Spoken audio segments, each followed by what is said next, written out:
The first warning came at 5:12 a.m. It wasn't an explosion. It wasn't even loud. It was a shadow.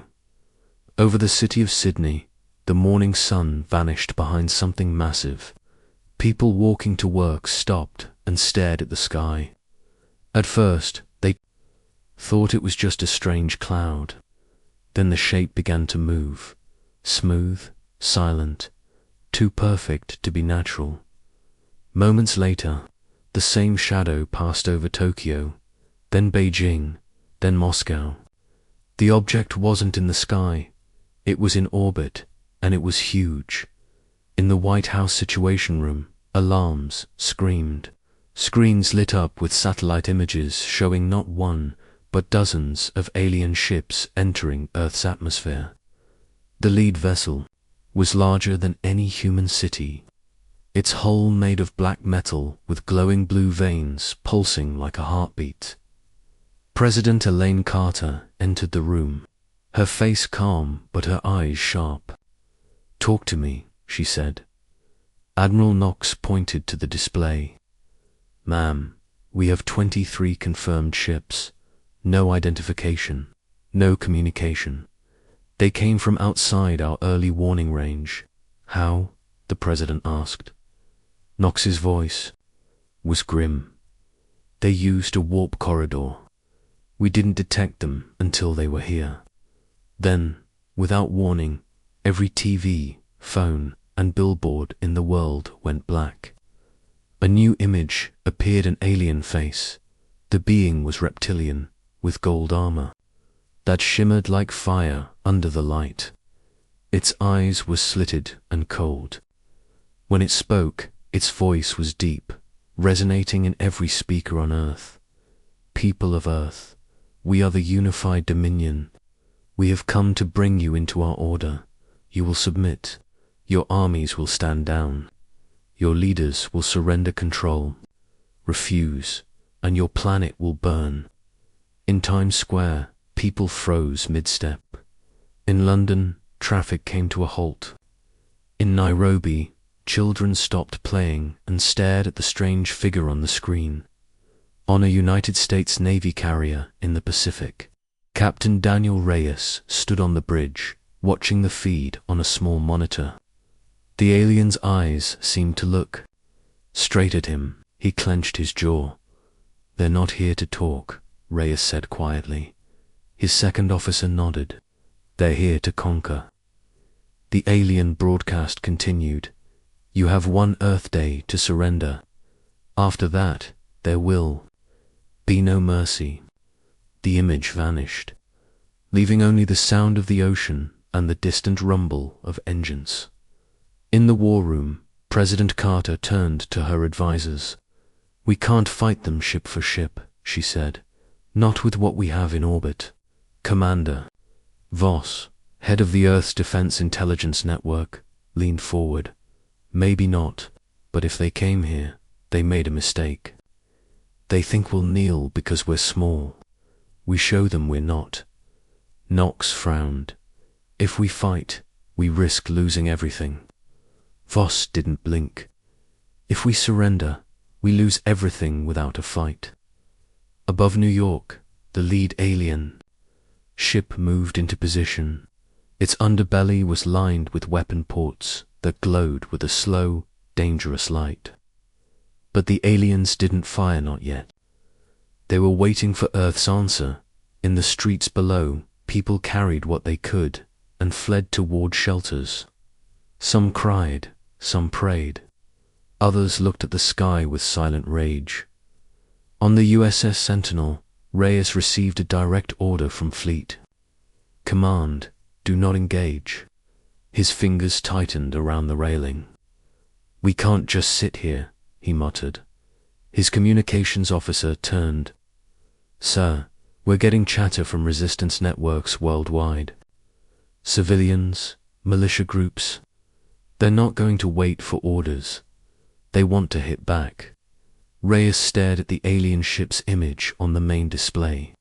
In his gut, he knew the first day of this war would decide how the galaxy saw humanity. Forever he tapped the console. Then let's make our first move count. Far above, in the alien flagship, the Dominion's commander stood in a gold-plated war chamber, gazing down at Earth through a massive viewport. One of his officers approached. "Sir, their silence means they are afraid," the officer said. The commander's lip curled. "No, I've seen this before. That silence is them deciding how they will kill us." By nightfall, the alien fleet had taken positions over every major continent. Earth had less than 24 hours to choose, but in hidden bunkers, deep-ocean bases, and silent hangars, humanity was already making preparations. The aliens had started the war, but Earth would decide how it ended. The world didn't sleep. That night, in every city, the alien warships hovered above like dark moons. Their glowing weapon ports stayed hot, ready to fire at the first sign of resistance. On the USS Sentinel, Captain Daniel Reyes stood on the bridge, staring at the massive silhouette of the enemy ship. It blotted out half the stars. The crew worked. Intense silence. They knew an order to surrender might still come from Earth's leaders. But Reyes wasn't waiting for permission. Deep underground in a secure command center, President Elaine Carter was in a heated argument with her generals. "They're giving us one day," General Knox said. "We have hours left before they open fire. If we wait, we can coordinate the response with the other nations." Commander Voss shook his head. "If we wait, they'll be ready for it. We have to hit them before they think we will." Carter's gaze hardened. "You're suggesting a first strike?" Voss didn't blink. "No, I'm saying we strike now before they think we're even capable of moving." Reyes's earpiece crackled. Voss's voice came through. "Sentinel, this is command. We're sending you targeting data. You are to engage immediately." Reyes' lips curved into a small, dangerous smile. "Acknowledged." The crew came alive. Hands moved over controls.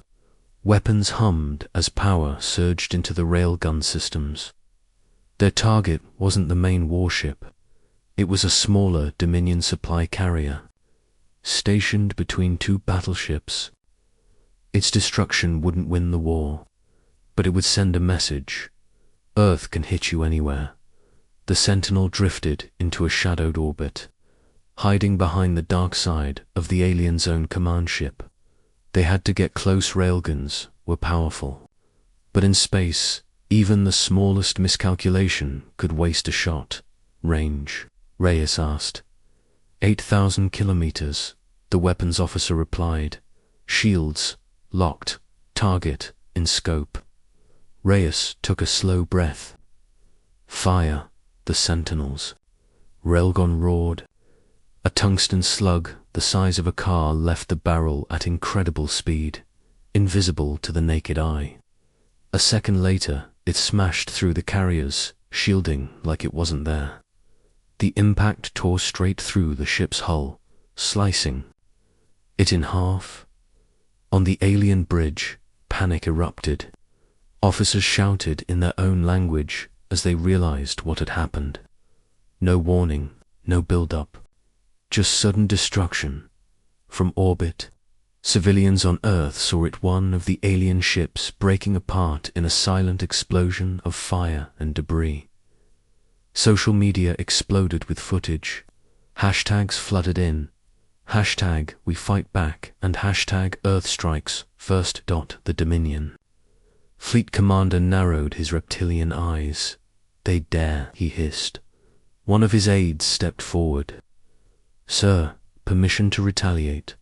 The commander hesitated. That hesitation was rare for him, but in that moment he realized something dangerous. The humans had just struck first, and they hadn't missed back on the Sentinel. Reyes ordered a burn toward the shadow of the moon. The alien fleet scanned wildly, looking for the attacker, but Earth's defense networks sent out false signals, making it seem like the strike came from multiple locations. Voss called in again. "Good hit, Captain. You've bought us time, and you've shown them they're not invincible." Reyes looked out at the stars. "We didn't buy time, Commander. We started the real fight. On the streets of Paris, Nairobi, and Sao Paulo, people who had been hiding in fear came out, and looked up not with terror this time, but with something the Dominion wasn't expecting. Hope, in the Dominion's war chamber, aboard the flagship." The commander ran his clawed hand along a star map of the Sol system. "These humans, they fight like predators. They hit fast, they vanish, and they make the prey afraid. But we are not prey." His words were cold, but deep down, he knew the truth. For the first time in centuries, the Dominion had found an enemy that wasn't afraid to strike first. The explosion of the Dominion supply carrier was still drifting across space when the broadcast began. It didn't come from any official government channel. It came from everywhere at once. Every phone, every holoscreen, every interstellar relay that could catch a signal. The image was simple President Elaine Carter standing in front of the Earth's flag, with the scorched wreckage of the alien ship floating behind her on a split screen. Her voice was calm, but her eyes burned. "People of the unified Dominion, and every world beyond, you started this war. You came to our home, demanded our surrender, and threatened our families. This is our answer." "No." She let the word hang for a moment before continuing. "We are not afraid of you. We are not afraid of what you bring, and we will not kneel. You want war, you'll get it. But understand, the Earth fights to win. In the galactic core, trillions of light years away, alien traders and miners stopped mid-shift to watch. Some laughed at the humans' arrogance, others felt something stir inside them. On worlds where the Dominion's rule had lasted for generations, whispers began to spread. The humans fought back. The humans destroyed a Dominion warship on the Dominion flagship above Earth. The reptilian commander slammed his clawed fist into the armrest of his throne, cut their broadcast. He roared. An aide stammered, "We can't, sir. They've looped it into our own network." The commander's eyes narrowed. "Then we'll drown their courage in fire." Meanwhile, in a small human observation station near Saturn, Captain Daniel Reyes stood with his crew, watching the signal ripple out beyond the solar system. "This isn't just for Earth," Reyes said quietly. "It's for every world they've crushed." The station's comms officer looked up from her console. "Sir, we're picking up responses, not from the Dominion, from others, rebel channels, civilian worlds. They're calling Earth a spark." In the shadows of a distant mining colony, a group of alien resistance fighters replayed Earth's broadcast over and over. One of them, a tall, insect-like being, turned to the others. "If they can strike the Dominion, maybe so can we." But the Dominion wasn't idle. Across their fleet, massive warships began powering up their main weapons. Their commander had decided if Earth wanted to fight, they would see the full strength of the Dominion in the war room beneath the Rocky Mountains. Voss studied the incoming enemy formations. "They're going to hit every major city at once," he said. "They want to crush our spirit in a single blow." President Carter looked at him steadily. "Then we don't let them. We take the fight to them before they fire." Voss leaned over the table, activating a holographic projection. "Of the enemy fleet, we target their flagship. Without it, their chain of command falls apart. We don't have many ships that can get close enough. But we have one advantage.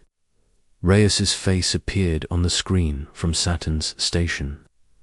They think we're on the defensive. Let's prove them wrong. In hidden hangars and secret shipyards, Earth's new weapons came online: stealth frigates, upgraded railgun cruisers, and prototype EMP torpedoes that could burn through Dominion systems in seconds. The plan was dangerous, almost suicidal. But that was the point. The galaxy had heard Earth's voice. Now it would see Earth's hand. The official name was Operation Iron Sky, but to the crews who signed up, it was called the Point of No Return. In a deep ocean base off the coast of Iceland, massive steel doors opened to reveal the vigilant Earth's most advanced warship. Her hull was dark, matte black, lined with narrow glowing veins of red energy. She had been designed for one mission: only slip past the Dominion's blockade, find their flagship, and destroy it from the inside out. In the war room, Commander Voss stood beside President Carter, watching the last pieces of the plan fall into place. 3 stealth frigates will escort the Vigilant to Jupiter's shadow, Voss explained. From there, they'll jump to the flagship's coordinates. Once they're inside weapons range, they'll launch the EMP torpedoes and board the ship. General Knox frowned. If they miss their window, they won't get a second shot. The Dominion will tear them apart. Voss didn't look away from the holographic display. That's why they won't miss. Meanwhile, on the Vigilant, Captain Reyes walked the deck, checking every station. His crew wasn't made up of just Earth's best. There were volunteers from old colonies, rogue traders, even defectors from alien worlds under Dominion rule. An insectoid engineer with sharp silver mandibles looked up from a console. Captain, the stealth field is ready, but once we're close, the Dominion will know. Reyes nodded. Good. Let them see us right before they die. 2 days before launch, an alert blared across the base. A Dominion scout ship had been spotted heading toward Earth's fleet yards. If it reported back, Iron Sky would be over before it began. Without hesitation, Reyes took the Vigilant into silent pursuit. The enemy ship weaved between asteroid belts, sending out encrypted bursts. Reyes's gunners waited until they were practically inside its shadow before opening fire one railgun slug through the center, ripping it apart in a flash of molten debris. Make sure nothing is left for them to find, Reyes ordered. As the Vigilant returned to base, the final preparations began. Dock crews worked through the night, loading the experimental EMP torpedoes, each one capable of disabling a Dominion battleship for 30 seconds. 30 seconds wasn't much, but for the Vigilant, it would be enough. In the alien flagship, above Earth, the Dominion commander reviewed battle maps. His second officer approached. Scouts are missing. We suspect human interference. The commander's golden armor glinted as he turned. Let them come. Their defiance will make their defeat sweeter. On launch day, the ocean doors groaned open once more. The Vigilant rose from the water like a dark predator, dripping seawater in the morning light. Her engines lit with a low hum, vibrating through the decks in the command chair. Reyes strapped in and spoke to the crew over the intercom. Today, we don't fight for survival. We fight to show the galaxy that Earth will never kneel. Our target is the Dominion's heart. When we're done, the galaxy will see them bleed. The ship's AI counted down the jump sequence. 3, 2, 1. With a flash of light, the Vigilant vanished into the void. Jupiter hung like a giant watchful eye, its swirling storms glowing red and gold in the darkness. In its shadow, the Vigilant and her 3 escort frigates drifted silently. Running cold, their hulls black against the void. Captain Reyes stood on the bridge, helmet tucked under his arm, staring at the tactical display. "Report," he said quietly. "Dominion flagship in position," the sensor officer replied. "Escorted by 6 battleships, 9 destroyers, and a swarm of fighter wings. They haven't spotted us." Reyes's jaw tightened. "They will." The vigilant stealth field shimmered as the frigates broke formation, each taking a flanking route. The plan was simple on paper. The frigates would hit the escort ships, while the vigilant dove straight for the flagship's underbelly to fire the EMP torpedoes. But plans never survive contact with the enemy. Halfway in, the Dominion's long-range sensors caught the faint ripple of the frigate's engine trails. The alien fleet immediately shifted. Fighters launched in tight formations, engines blazing. On the Dominion flagship's bridge, the reptilian commander rose from his throne. "So, the predators have come to my den. Contacts closing fast." The Vigilance tactical officer called out, "Activate shields." "Bring the railguns online," Reyes ordered. The hum of power filled the ship. The first enemy wave hit like a storm fighter streaked past, spitting plasma bolts. The Vigilance point defense turrets tracked them with rapid bursts, turning several into fireballs. "Frigate 2 is taking heavy fire," came the call over comms. Reyes didn't hesitate. "Tell them to keep moving. We all get through, or none of this matters." At 15,000 kilometers, the Vigilant fired her first EMP torpedo. It streaked toward a Dominion destroyer and detonated in a blinding pulse. The alien ship's lights died instantly, drifting powerless as human railguns tore into its side.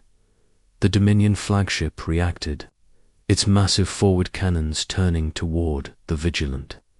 The barrels glowed, ready to fire. Evasive pattern delta. Reyes shouted. The ship rolled hard to starboard, narrowly avoiding a blast that would have split her in two. The shockwave still rattled every deck. Closing on target, the helm reported. Inside the Dominion command bridge, alarms wailed. The commander's second officer hissed, "They're heading for us. No one has ever dared to." The commander cut him off. "Then no one has ever lived to tell the tale." The Vigilant's second EMP torpedo slammed into the flagship's shield grid. For the first time, the massive ship's glow dimmed. The shields flickered. "Now," Reyes barked.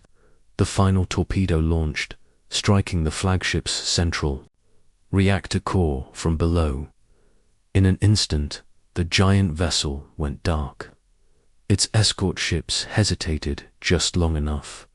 "All ships, concentrate fire," Reyes commanded. The frigates poured railgun slugs into the disabled flagship, each hit carving deeper into its armor until molten fragments spiraled away into space. In the alien capital, far across the stars, Dominion Council members watched the live feed in stunned silence. One whispered, "There," destroying it. The flagship's hull finally ruptured, a chain of explosions tearing it apart from within. The massive vessel split in two, drifting lifeless into Jupiter's shadow. Cheers erupted aboard the Vigilant. Reyes didn't smile. "This isn't over," he said. "They'll come for revenge, and we'll be ready." The wreckage of the Dominion flagship drifted in Jupiter's shadow, still glowing with heat from the explosions. Pieces of its golden armor tumbled silently through space, catching the dim light of the distant sun dot across the solar system. Human ships sent the same message on every frequency. The flagship is gone. Earth still stands. The news didn't. Just stay in the system. Through trade relays, stolen cum lines, and hidden rebel networks. The broadcast spread, jumping from star to star, slipping into worlds the Dominion thought were sealed under their control. On mining colonies, alien workers stopped mid-shift to stare at the screens. On desert worlds, nomadic tribes gathered around ancient radios. On ocean planets, fishermen heard the human voice carried through crackling cums. You started the war. We will finish it. In the Dominion's capital world, the Grand Council sat in stunned silence as the battlefield played in full. Every member could see the moment the human torpedo struck. The shield grid failed, and the great flagship died. This is not possible, one counselor hissed. The Supreme Commander's voice was low, almost uneasy. It is not only possible, it has happened. Meanwhile, in a hidden asteroid base on the far edge of the galaxy, a small rebel fleet played the human transmission over and over. An insectoid captain turned to his crew. If they can do this, then maybe the Dominion can fall. On Earth, celebrations lit up the night sky. Cities that had been silent for days now roared with fireworks and cheers. Strangers hugged in the streets. Soldiers returned from the front with pride in their eyes. But in the war room beneath the Rocky Mountains, President Carter and Commander Voss knew the truth. This victory was just the beginning. They'll send more, Voss said. Quietly, they will, Carter agreed, and we'll send them back in pieces. High above the planet, the Vigilant cruised slowly past the floating remains of the Dominion flagship. Captain Reyes stood at the viewport, hands behind his back. They thought Earth was prey, he murmured. Now the galaxy knows we're hunters, and in the dark reaches of space, far beyond the light of any star, other powers watched the human victory with careful eyes. Some saw a threat, others saw hope. The galaxy had changed forever. The Dominion had started the war, but Earth's answer had shaken every world among the stars.